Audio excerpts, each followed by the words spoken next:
انما بے شک سوائے اس کے نہیں، حرم اس نے حرام کیا ہے، حرم یحرم تحریم حرام کرنا، علیکم تم پر، المیتۃ مردار، مردار موت سے، موت اس کا روٹ ہے یعنی جو مر جائے، والدم اور خون بلڈ، واللحم اور گوشت فلیش، الخنزیر خنزیر کا سوائن کا، وما اور جو اہلا پکارا گیا، یہ نیا لفظ ہے، ہا لام لام اس کا روٹ ہے، اہل یہل احلال، اسی سے لفظ ہلال ہے، ہلال کس کو کہتے ہیں؟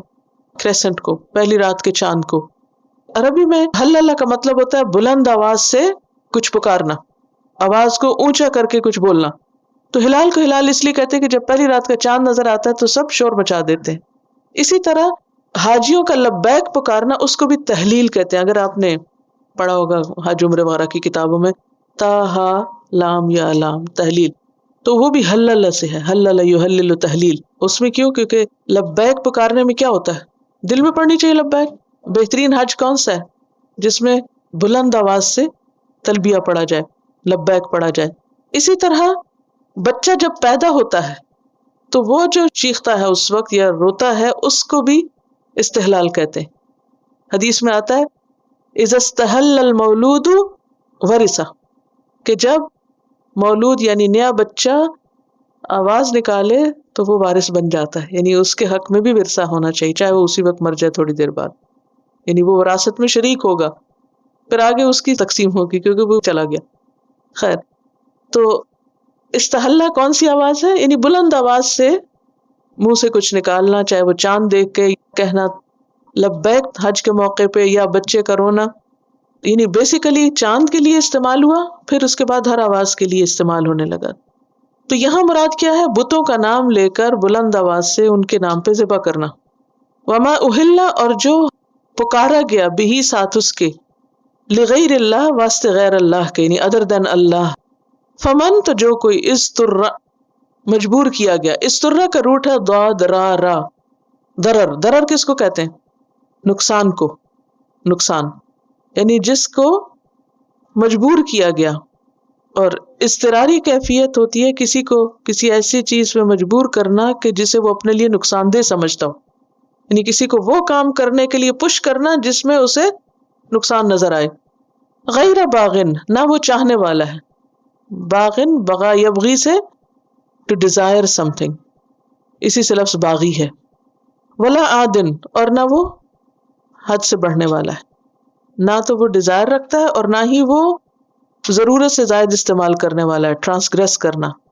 عادن عدوان اسی سے ہے، ادا یا عدو اس کا فعل ہے، ادا یا عدو سے عدوان۔ فلا پس نہیں، اسم گناہ، اور یہاں گناہ کی سزا، علیہ اس پر، یعنی اس کے کھانے پر۔ ان اللہ بے شک اللہ غفور الرحیم بخشنے والا مہربان ہے، اور غفور کا لفظ غافارا سے ہے۔ الغفر کہتے ہیں الستر والتجاوز، اصل میں یہ لفظ مغفر سے ہے، مغفر کہتے ہیں ہیلمٹ کو جو جنگ کے وقت پہنا جاتا ہے، کیونکہ وہ چھپا بھی لیتا ہے اور بچاتا بھی ہے حملے سے۔ تو مغفرت بھی کیا ہے؟ انسان کے گناہ کو اللہ تعالیٰ چھپا بھی دے گا اور اس کے ساتھ ساتھ اسے جہنم سے بچائے گا بھی۔ مغفرت میں دو چیزیں ہوتی ہیں، کون سی؟ گناہوں کا چھپانا، کیونکہ قیامت کے دن جن کو اللہ نے معاف کرنا ہے نا، ان کے ساتھ کیا معاملہ کرے گا؟ اللہ تعالیٰ ان کو پہلے دکھائے گا یہ کیا تھا کیا تھا کیا تھا، اور انسان سمجھے گا میں ہلاک ہو گیا، اب تو میرے بچنے کی صورت نہیں، تو اللہ تعالیٰ ان سب کو کور کرے گا اور کہا جیسے میں نے دنیا میں چھپایا تیری غلطیوں کو، آج بھی چھپاتا ہوں اور میں تجھے معاف کرتا ہوں۔